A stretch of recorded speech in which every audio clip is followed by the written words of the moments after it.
아니라. 아멘. 네. 이제 드디어 구약성경 마지막 성경 말라기서입니다. 말라기서 이후로는 구약이 끝납니다.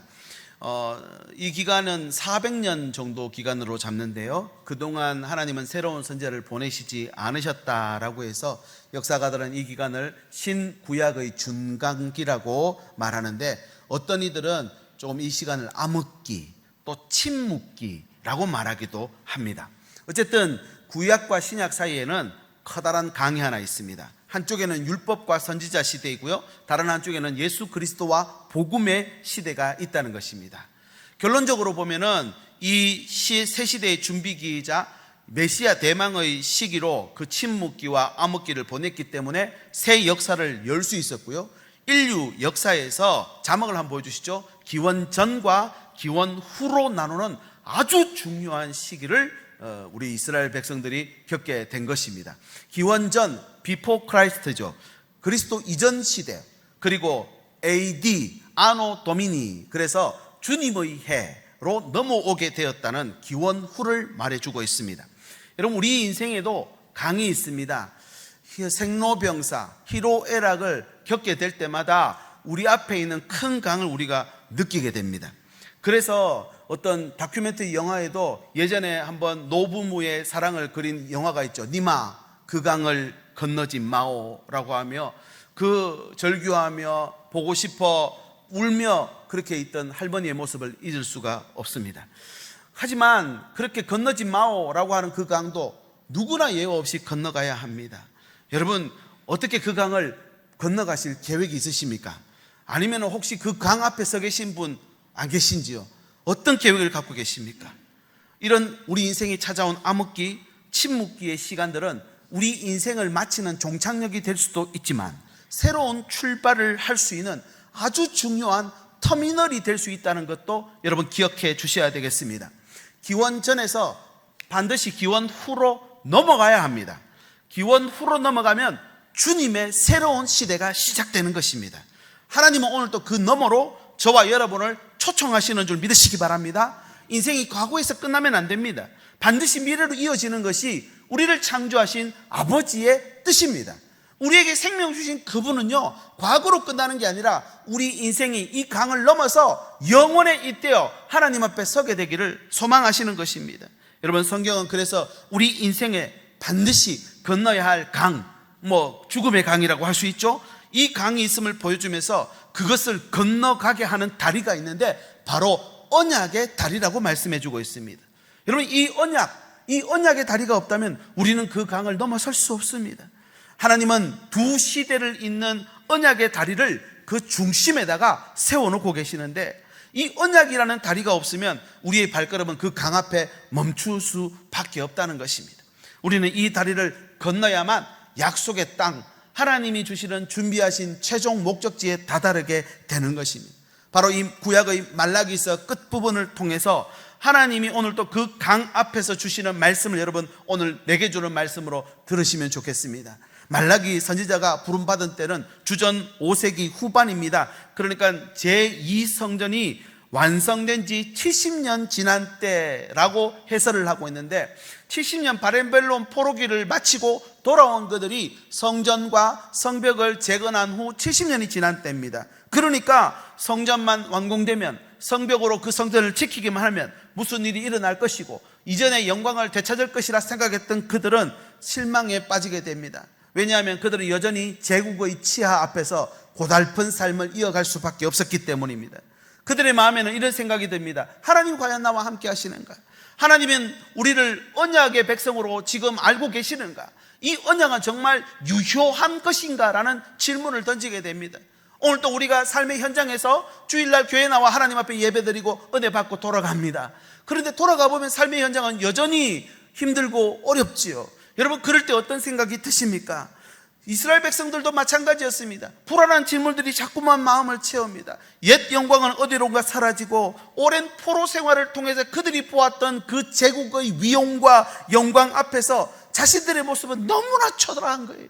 아직도 제국의 치하 앞에서 먹고 사는 문제로 이렇게 고민해야 되는 그들 자신을 보면서 그들의 소망은 냉담함으로 바뀌어버리고 그들의 찬양과 기도는 원망과 불평으로 이어지게 되니까 하나님이 내게 주신 이 약속이 결코 언약의 다리를 통해 저기로 넘어갈 수가 없는 처지에 이르게 된 것입니다. 여러분, 사실 하나님은 이 이스라엘 백성을 제사장 나라로 부르셨습니다. 제사장이 무슨 뜻입니까? 다리 놓는 사람입니다. anointing, 이 세상을 구원하기 위해서 이스라엘을 선택해 부르셨다는 것입니다. 출애굽 시내산에서 하나님 이렇게 말씀합니다. 출애굽기 19장 5절, 세계가 다 내게 속하였나니 너희가 내 말을 잘 듣고 내 언약을 지키면 너희는 모든 민족 중에서 내 소유가 되겠고, 6절 같이 읽을까요? 시작. 너희가 내게 대하여 제사장 나라가 되며 거룩한 백성이 되리라. 아멘. 그냥 한 민족으로 세운 것이 아니라 세상과 하나님 나라의 다리를 잇는 사명을 이 백성에게 주셨다는 것입니다. 그냥 선민이니까 너희만 쏙 들어서 구원하고 나머지는 버린다, 이것이 아니라 너희를 통해서 가정을 구원하고, 너희를 통해서 이 땅을 구원하고, 너희를 통해서 이 땅의 모든 사람들을 구원하시기를 원하는 하나님이 주신 사명이 있다는 사실입니다. 제사장이 하나님과 백성 사이에 중보하며 섰던 것처럼 제사장 나라로 부르심받은 이스라엘은 세상과 하나님 사이에 다리를 놓아야 하는 사명이 있었던 것입니다. 그런데 지금 방금 제가 뭐라고 말씀드렸죠? 말라기서의 당시에 보니까 백성들이 그 사명을 잃어버리고 자신들의 신앙조차 흔들리고 무너져 내리고 있더라는 것입니다. 이번 한 주간 말라기서를 여러분 읽으신 분들은 아실 것입니다. 그들은 형식적 예배로 하나님 앞에 그냥 보이는 모습만 중요하게 생각했던 이전 모습으로 돌아가려고 하는 위태위태한 지경이었습니다. 하나님은 그들에게 다시 언약을 세워서 다리를 세워 다시 건너가라 라고 말라기 선지자를 통해서 말씀해 주는 것이죠. 여러분, 제사장 나라로 무너진 나라를, 무너진 다리를 다시 놓으라는 하나님의 명령을 그들이 순종해야만 했던 것입니다. 여러분, 다리 놓는 자에게 필요한 게 그럼 뭐가 있을까요? 다리를 놓으려면 뭐가 필요할까? 오늘 세 가지를 생각해 보고자 합니다. 첫 번째는 바로 목적입니다. 목적이 분명해야 됩니다. 하나님은 이 말씀을 바벨론 포로기 이후에 주셨다고 했죠. 성전과 성벽이 재건됐지만 그들은 옛 습관, 옛 모습 그대로 남아 있었습니다. 예배는 형식이 되고 하나님 말씀은 점점 그들 삶 속에 힘을 잃어가고 있습니다. 여러분, 이대로는 그 강을 절대 못 넘어갑니다. 다리가 될 수가 없죠. 그래서 하나님은 백성들에게 호렙산에서 주신 언약을 기억하라 합니다. 4절 말씀 볼까요? 너희는 내가 호렙에서 온 이스라엘을 위하여 내 종 모세에게 명령한 법, 곧 율례와 법도를 기억하라. 먼저 호렙이라고 하는 산은 시내산을 가리킵니다. 시내산에서 십계명 받았죠. 성경에는 십계명을 주시는 장면이 출애굽기 20장과 신명기 5장에 나오는데요, 신명기 이 5장에서 십계명 주실 때는 호렙이라고 하셨고요, 시내산에서 주셨다라고 하는 이 출애굽 20장에는요, 출애굽기 20장에서는요 시내산이라고 합니다. 같은 지명인데 다른 이름으로 부르고 있던 것입니다. 이 같은 곳이라는 말이죠. 율법을 주신 자리, 언약을 세운 자리를 기억하라는 것입니다. 이 자카르라고 하는 이 기억하라는 단순히 옛날을 추억하며 기억하라는 게 아닙니다.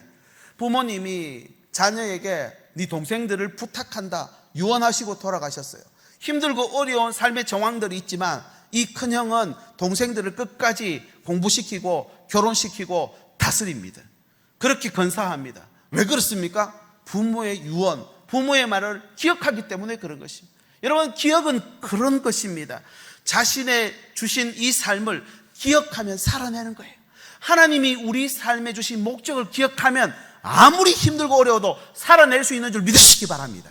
성경에 보면요, 기억하라라고 하는 단어는 반드시 행함으로 이어집니다. 하나님의 백성들, 하나님의 사람들, 하나님의 선지자들은요, 힘들고 어려워도 자신의 삶을, 온 삶을 통해 이 말씀을 관통시켜냅니다. 왜냐하면 하나님의 언약을 기억했기 때문이죠. 하나님 자신도 마찬가지이십니다. 하나님도 예수 그리스도를 통해 궁극적으로 성육신을 통해 우리의 모든 죄를 십자가를 통해 사해 주신 행함으로 나타나셨던 건 맞는데, 창세기부터 행하십니다. 아담과 하와를 창조하시고 에덴 동산에 두시면서 그에게 다스리고 번성하고 충만하고 정복하라 그랬죠. 그런데 아담과 하와가 선악과를 따먹음으로 인해 쫓겨나게 됩니다. 그러면 끝난 것입니까? 아니죠. 하나님은 그에게 인생의 기회를 주셨습니다. 다시 살아나. 이거 언약 때문입니다. 그리고 노아 언약도 주셨죠. 온 세상이 멸절될 그런 위기 가운데서 하나님은 노아 언약을 주십니다. 무지개를 통해서 보존하실 거라는 약속을 주셨죠. 아무리 악이 가득하고 아무리 하나님이 싫어하는 일이 있다 할지라도 하나님은 너희를 멸하지 않겠다는 약속 주신 것입니다. 이후로 아브라함 언약도 또 다윗 언약도 모세 언약도 다 하나님께서 행하시게 만드는 언약입니다. 하나님 오늘도 우리를 기억하십니다. 오늘도 우리 가정을 기억하십니다. 저와 여러분의 삶을 기억하시는 줄 믿으시기 바랍니다. 하나님이 기억하시면 하나님이 우리 가정을 지키고 보호하시는 것입니다. 그럼 우리 또한 어떻게 해야 될까요? 그걸 기억해야 한다는 것입니다. 우리를 다리 놓는 사람으로 이 땅 가운데서 불러내셨는데 지금 우리의 형편과 처지는 그러지 못하는 상황에 있습니다. 그런데 하나님이 첫 번째 주시는 메시지가 뭡니까? 기억하라는 것입니다. 기억하면 목적을 다시 찾는 것입니다. 단순한 장소의 기억이 아니라 언약의 출발점으로 돌아가라는 하나님의 말씀입니다. 여러분, 언약의 출발점은 말씀이었습니다. 이 말씀의 기준이 없으면 결국 우리의 인생은 목적을 잃어버리고 방황하게 되어 있습니다. 성경에 하나님의 율례와 법도를 뭐라고 하느냐? 사도 바울은 갈라디아서 3장 24절에서 이같이 율법이 우리를 그리스도께로 인도하는 뭐가 된다고요? 초등 교사가 된다는 겁니다. 기본적으로 가르치는, 인도하는. 그리고 예수님도 뭐라고 이 율법을 말씀하시느냐? 마태복음 5장 17절, 내가 율법이나 선지자를 폐하러 온 줄로 생각하지 말라. 폐하러 온 것이 아니라 완전하게 하러 왔다라고 말씀합니다. 그러므로 율법을 기억하라라고 하는 이 말은 율법주의가 되라는 말이 아니라 오히려 이전 모습이나 또 지금의 모습에 머물러 있을 것이 아니라 이 기억하라는 이 율법을 통해서 다음 시대로 넘어가라는 말입니다. Before Christ에서 AD, 아노 도미니, 주님의 해로 반드시 넘어가야 한다. 이것이 하나님이 우리 이 하나님의 백성들을 향한 뜻인 줄 믿으시기 바랍니다. 여러분, 찬양에도 이런 찬양이 있죠. 내가 건너야 할 강 거기서 내 죄 씻겼네. 이제 주의 사랑이 나를 향해 흐르네. 깊은 강에서 주가 나를 일으키셨도다. 구원의 노래 부르리. 예수 자유 주셨네. 할렐루야. 우리가 이 어둠의 강, 침묵의 강, 그 앞에 우리의 인생이 서는 날이 온다는 거예요. 그런데요, 이 강을 건너야 한다는 것입니다. 율법은 우리를 그리스도께로 이끌고 그리스도는 우리에게 성령을 주셔서 이 강을 넉넉히 건너갈 수 있는 힘과 능력 주시는 줄 믿으시기 바랍니다. 그러므로 머리로는 이 말씀을 읽고 묵상하고 듣고 그렇게 해야 되겠죠. 그리고 우리 마음으로는요, 이 말씀을 소중하게 여기고 이 말씀을 존중하고 이 말씀을 사랑해야 돼요. 그리고 우리의 손과 발은 이 말씀을 행하는 자리로 들어가야 되는 줄 믿습니다. 혼자가 아니라 가정과 교회 안에서 말씀을 나눌 때 이 말씀이 형황합니다. 이 말씀이 형황하게 되면 부흥이 일어나는 것입니다. 분명한 목적을 가지고 서로 순종하고 목적을 가진 격려가 있고 그렇게 서로가 서로에게 어노인팅, 제사장 사역을 감당하게 될 때에 여러분, 거기에 목적이 분명해지는 것이죠. 말씀을 기억하지 않는 교회는 행함이 나타나지 않습니다. 행함이 나타나지 않으면 결국은 목적을 상실하는 것이죠. 우리 인생도 마찬가지입니다. 말씀이 기준이 되지 않으면 세상의 가치와 기준에 휩쓸려 가게 됩니다. 아이고, 목사님, 세상의 가치와 기준도 뭐 틀리지 않는데요. 그러나 잘 보십시오. 세상의 가치와 기준은 변합니다. 하나님 말씀 변하지 않습니다. 아멘이십니까? 변하지 않는 목적 가져야죠. 여러분, 내 삶의 목적지는 어디이십니까? 우리 가정은 목적이 무엇이 되어야 합니까? 이 목적이 분명하지 않으면요, 없는 거 하나 때문에 전부 다 갖고 있는데 없는 거 하나 때문에 아파합니다. 힘들어합니다. 원망하고 불평합니다. 그런데 잘 보십시오. 이 목적이 분명해지면 하나도 없는데 있는 거 그것 때문에 이겨냅니다. 살아냅니다. 견뎌냅니다. 이것이 목적의 힘입니다. 평생 우리가 예배를 드리고 기도하지만 결국 우리는 인생의 강 앞에 서게 되어 있습니다. 이 암흑기, 침묵기가 찾아오면 원망도 불평도 같이 오는 것이죠. 여러분, 우리 인생의 목적이 뭐라 있습니까? 하나님이 주시는 이 말씀이 우리의 목적이 되어야 됩니다. 이 말씀 따라 목적 없이 그냥 그렇게 살지 말고 분명한 목적이 있는지 없는지 그 점검표를 말씀을 통해 가져야 된다는 거죠. 이제 신약 성경을 읽게 됩니다. 그동안 읽지 못하셨던 분들 보면 드리고 싶습니다. 우리의 기준이 되는, 목적이 되는 이 말씀을 손에 다시 들게 되시기를 바랍니다. 이 말씀을 읽다가 우리 인생의 목적을 발견하는 것입니다. 이 말씀을 쥐고 있으면 방황하지 않습니다. 길을 잃지 않습니다. 이것이 그 당시 방황하던 이스라엘에게 주셨던 하나님의 첫 번째 메시지, 목적을 발견하라는 것이, 이것이 바로 다리 놓는 자에게 제일 첫 번째 주신 메시지입니다. 두 번째는 보냄입니다. 보냄. 이스라엘은 바벨론 포로에서 돌아와 성전과 성벽 재건했지만 예배는 여전히 형식이고 관습밖에 안 됐습니다. 아무도 그것도 남아있는 자료가 없었거든요. 제사장도 다 돌아오지 않았습니다. 하나님은 심판날이 임하기 전에 백성들의 마음을 돌이킬 선지자를 보내겠다, 그래서 말씀하셨죠. 5절 말씀 볼까요? 보라, 여호와의 크고 두려운 날이 이르기 전에 내가 선지자 엘리야를 너희에게 보내리라. 이 보라라고 하는 이 단어는 굉장한 문법적 뜻이 있습니다. 이미 시작됐다는 말입니다. 오늘 여러분 예배 드리려고 현관문 열고 나오셨죠, 집에. 현관문 열 때 하늘의 문도 같이 열리는 줄 믿으시기 바랍니다. 여러분 아직 응답이 아직 오늘 안 왔다고요? 아닙니다. 이번 11월 12월 달 되면 이렇게 뜨겁지만 온 땅을 얼어붙게 만들 냉기가 벌써 땅 밑에서부터 올라오는 거예요. 시작된다는 것입니다. 하나님은 보라라는 이 말을 통해 이미 하나님의 뜻이 선언되었고 시행된다라고 말씀하고 있습니다. 이 사람이 누구냐? 엘리야입니다. 제자들과 함께 예수님이 변화산에 올라갑니다. 변화산에 올라가셨을 때 모세와 엘리야와 함께 대화를 나누는 그 모습을 베드로가 봤는데 해와 같이 빛나는 거예요. 그곳에 장막셋을 짓고 여기서 영원히 살고 싶습니다 라고 고백할 만했던, 그때 불러냈던 두 사람, 모세 율법의 창시자죠, 엘리야 하나님의 선지자의 대표자입니다. 이 엘리야가 다시 하나님께서 보내시겠다는 거예요. 보내시겠다는 것입니다. 예수님은 말라기에서 예언한 선지자가 바로 세례 요한이다 이렇게 말하거든요. 마태복음 11장 13절 모든 선지자와 율법이 예언한 것은 요한, 세례 요한입니다. 요한까지니 14절 만일 너희가 즐겨 받을진대 오리라 한 엘리야가 곧 이 사람이라. 세례 요한이라는, 세례 요한이 예수님보다 먼저 와서 그 길을 예비합니다. 회개하라 천국이 가까이 왔느니라. 이 예언이 신약시대 세례 요한을 통해 성취되었다라고 말씀합니다. 엘리야가 갈멜산에서 이스라엘의 모든 마음을 하나님께로 돌이켰던 것처럼 세례 요한이 지금 죄에 빠져 암흑기 침묵기를 보내고 있던 백성들에게 그 마음이 하나님께로 돌아가도록 만들었다는 것입니다. 여러분 이 말씀은 우리에게도 그대로 주어집니다. 오늘 우리에게 인생을 주신 목적은 하나님께서 우리를 인생 가운데로 보내셨기 때문인 줄 믿으시기 바랍니다. 내가 결혼을 잘못해서 내가 잘못 만나서 이 가정에 들어온 게 아니라 하나님이 나를 이곳에 보내셨다는 것입니다. 우리가 살아가고 있는 이 모든 삶의 현장에 하나님 보내셨다는 것입니다. 이것을 인정하면 다리 놓을 수 있어요. 그런데 내가 잘못해서 잘못 선택해서 내가 뭘 잘못해서 이렇게 됐나 생각하면 원망불평밖에 없죠. 여러분 오늘 또 저와 여러분을 하나님이 보내셨는 줄 믿으시기 바랍니다.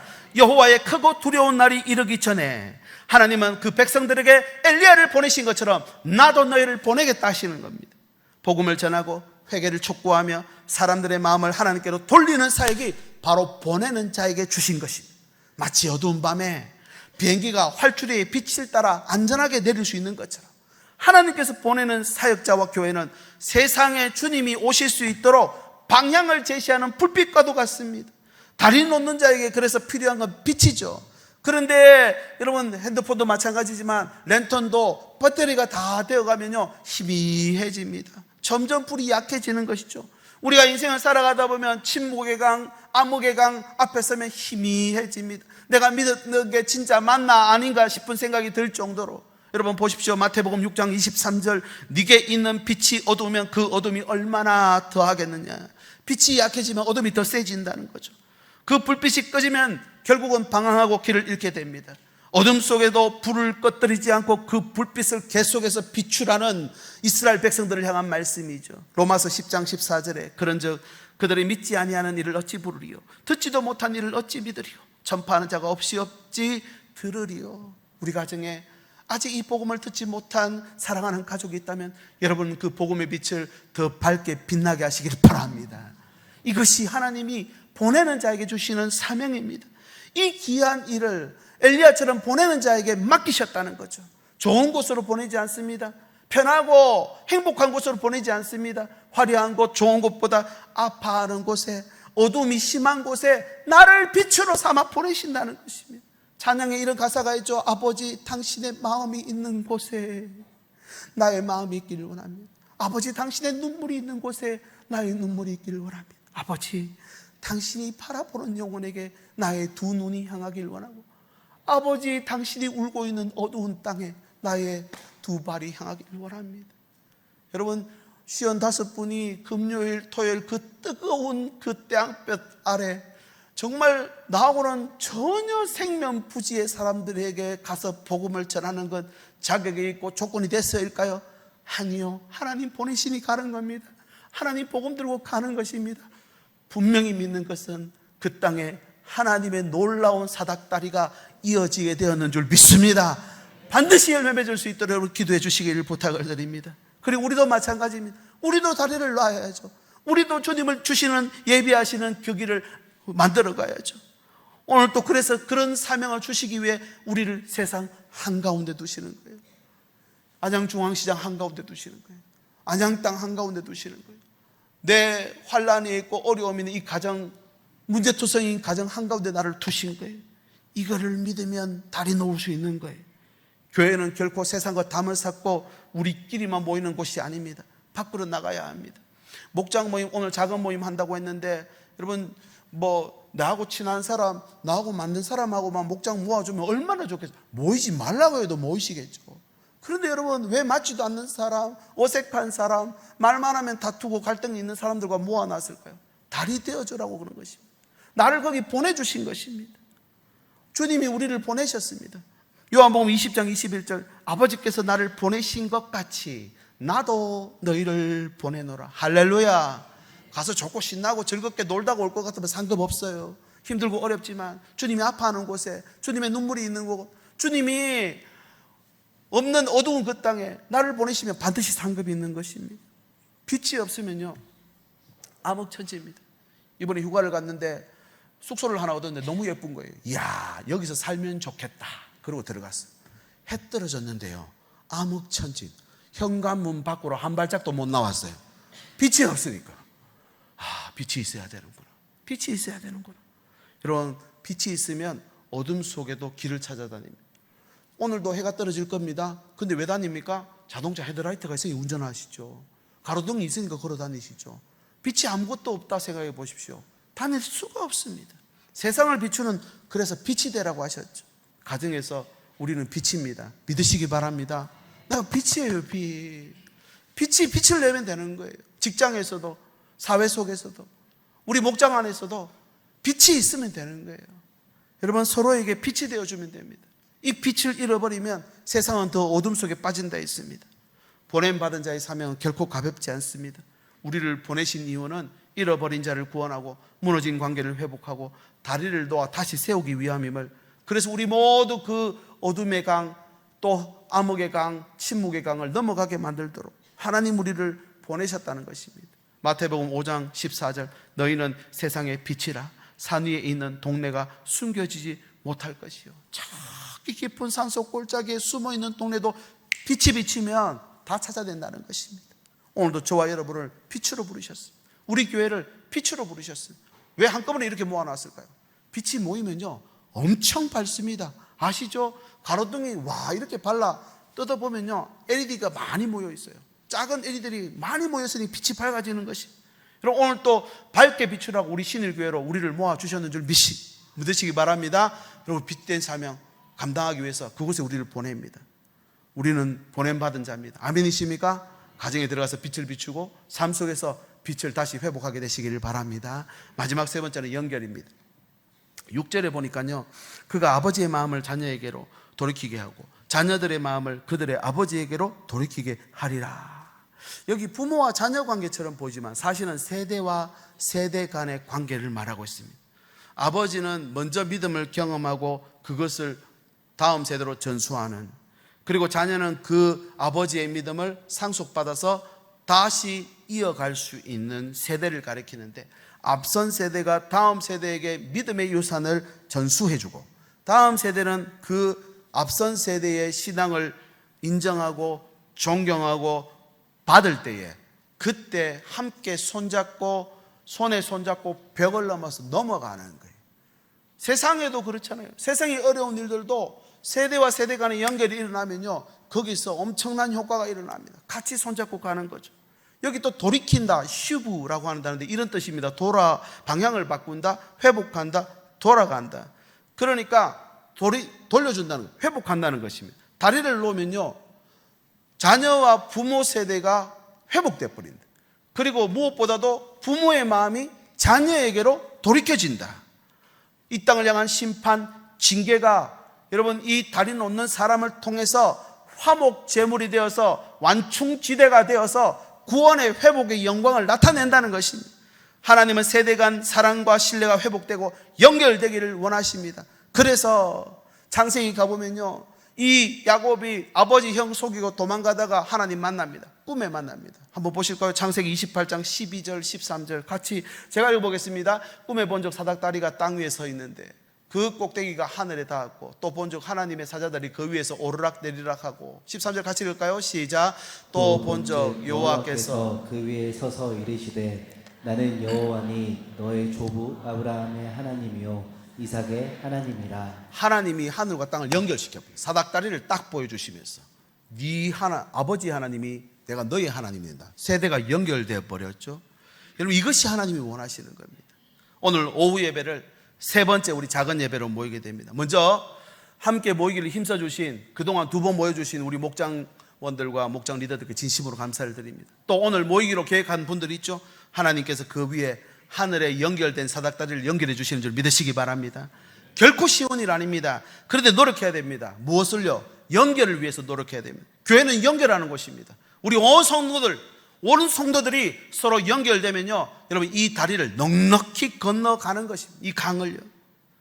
이 연결의 결과가 자녀들의 마음이 아버지께로 돌이키고 무엇보다도 아버지의 그 마음이 자녀들에게 돌이키게 만드는 엄청난 효과를 낸다는 거죠. 창세기에 계속해서 읽어보면 아브라함의 하나님, 이삭의 하나님 됐다 그랬죠. 이삭이 첫 해 농사 지었는데 어떤 일이 벌어졌느냐? 창세기 26장 12절 이삭이 그 땅에서 농사하여 그 해에 100배나 얻었고, 여기서 100배는 농사해 보신 분들 아시죠?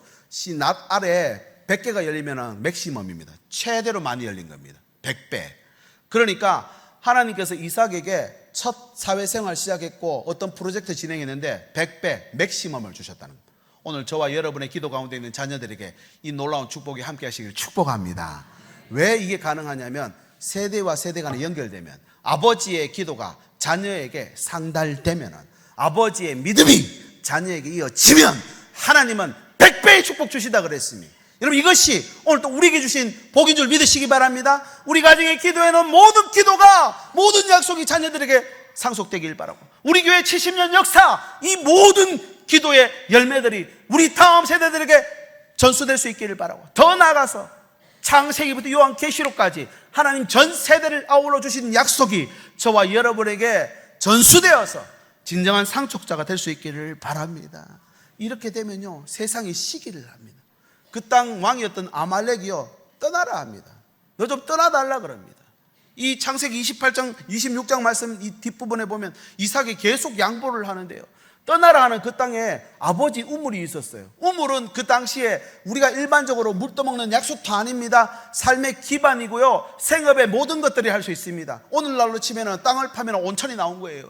그거는 몇 대가 먹고 살 수 있는 그런 생활의 기반이죠. 그런데 그걸 놓고 떠나라는 겁니다. 근데 이삭은 떠납니다. 그리고 이후로 이삭이 우물을 팔 때마다 온천처럼 터져 나옵니다. 그냥 물이 터져 나옵니다. 2번이나 더 터져 나왔습니다. 그런데 시기에서 다 뺏어갑니다. 그것도 다 양보합니다. 뭐 때문이냐? 연결 때문에. 연결. 이삭은 마침내 세 번째 우물 르호봇이라고 하는데 더 넓고 더 번성했다. 그러니까 더 확장할 수 없는 지경까지 하나님이 해주셨다라는 고백이 르호봇입니다. 세 번째 우물 앞에서 이 이삭이 하나님 앞에 고백합니다. 하나님 이 땅을 연결하며 내게 주신 복들이 이것입니다 라고 한 것이죠. 여러분 오늘날 우물은 직장일 수도 있고 재산이나 삶의 기반일 수 있습니다. 우리는 종종 이것 때문에 다투고 또 때로는 갈등과 분쟁을 겪습니다. 그러나 하나님은 이것보다도, 우물보다도 하나님과 연결되는 게 더 중요하다라고 말씀하시는 걸 여러분 마음에 담으시면 좋겠습니다. 여러분 먹고 사는 문제보다 내가 하나님과 정말 연결될 수 있는가, 저 사람이 과연 하나님과 연결될 수 있는가, 이것이 중요합니다. 이 말씀은 결국 세례 요한을 통해 성취됩니다. 당시 세례 요한 사역으로 암흑기, 침묵기라 그랬죠. 그런데 이 신약 성경에 넘어와 보면 메시아 대망 사상으로 그 땅에 가득했던 걸 볼 수 있습니다.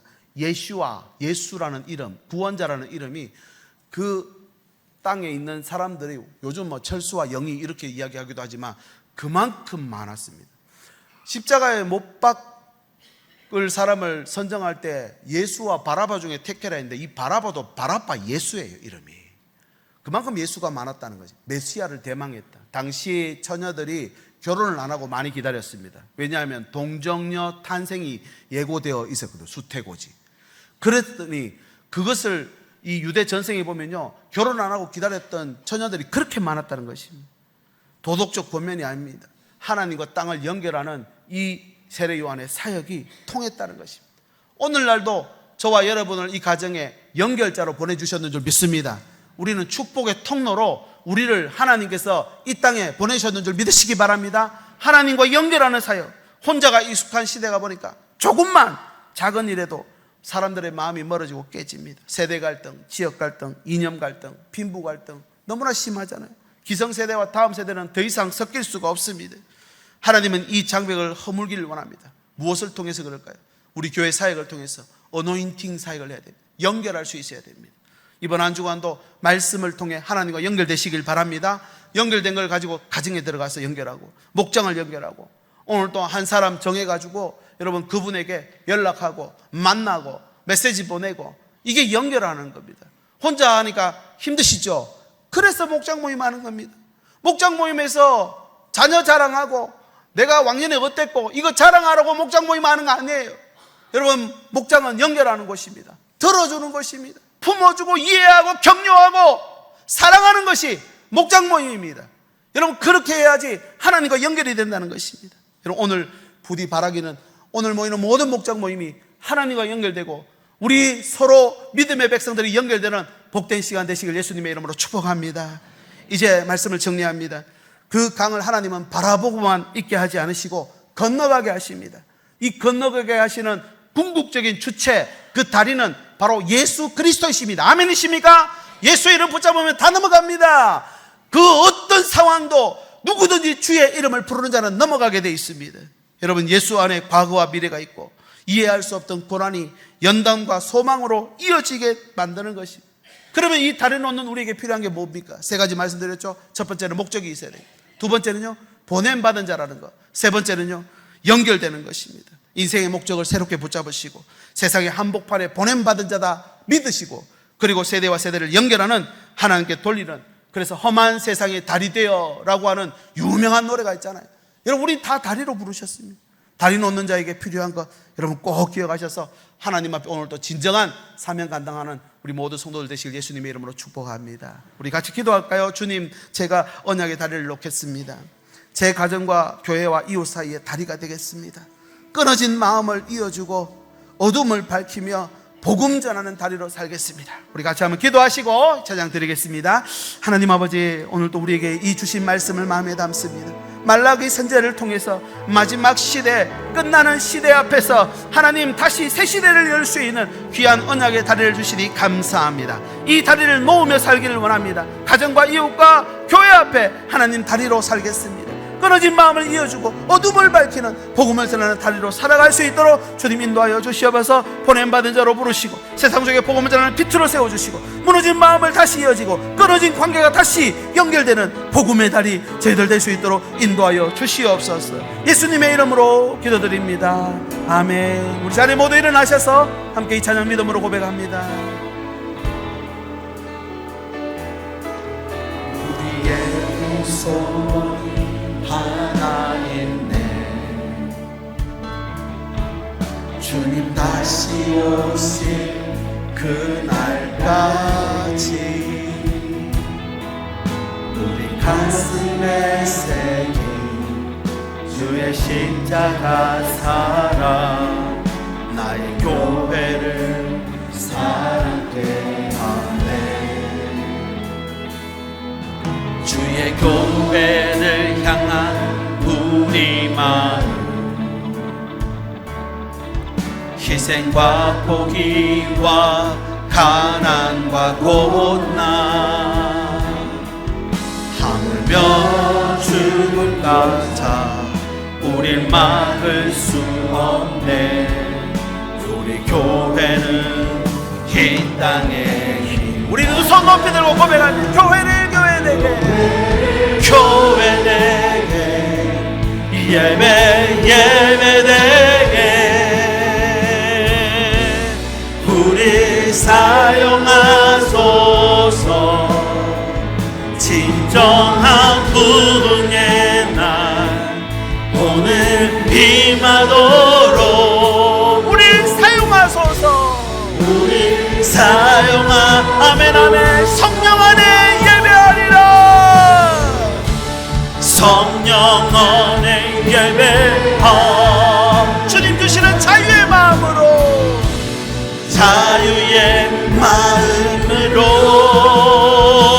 사랑으로 사역하리라. 사랑으로 사역하리라. 교회는 생명이니 아멘 아멘. 교회 내게 예배 내게 우릴 사용하소서. 우린 사용하소서. 진정한 부흥의 날 오늘 임하도록 아멘. 우린 사용하소서. 기도하겠습니다. 하나님, 말라기 선지자를 통해 주신 마지막 이 말씀, 우리 인생 앞에 놓인 강 앞에 다시 한번 언약의 다리를 바라보게 해 주시옵소서. 우리 마음의 침묵 속에 머물러 있지 않게 하시고 그 언약을 삶으로 살아내는 믿음을 가지길 원합니다. 우리를 보냄받은 자로 부르시고 세상 속에 복음 전하는 빛으로 세워주신 것 감사합니다. 이제 무너진 마음이 다시 이어지고 끊어진 세대와 세대가 다시 연결되며 가정과 교회, 직장과 이웃 사이에 예수 그리스도의 복음의 달이 될 수 있도록 저희들과 함께하여 주시옵소서. 주님 앞에 나올 때 예물 가지고 나아갑니다. 주일헌금, 감사헌금, 성경헌금, 목적헌금, 소득의 11조를 드립니다. 하나님, 이 예물을 통해 우리 삶 속에 복음의 다리가 연결되게 하시고 끊어진 이웃과 세대를 연결하는 하나님의 나라의 일이 되게 해 주시옵소서. 우리 주 예수 그리스도의 은혜와 하나님의 사랑과 성령의 교통하심이 오늘 말씀대로 삶의 목적을 회복하고 보냄받은 자로 세상 속에 복음 전하며 세대와 세대, 사람과 하나님 사이에 언약의 다리로 살아가기로 다짐하며 머리 숙인 주의 백성들 위해, 저들의 가정과 일터와 자녀들 위해 항상 함께 계실지어다. 아멘. 감사합니다.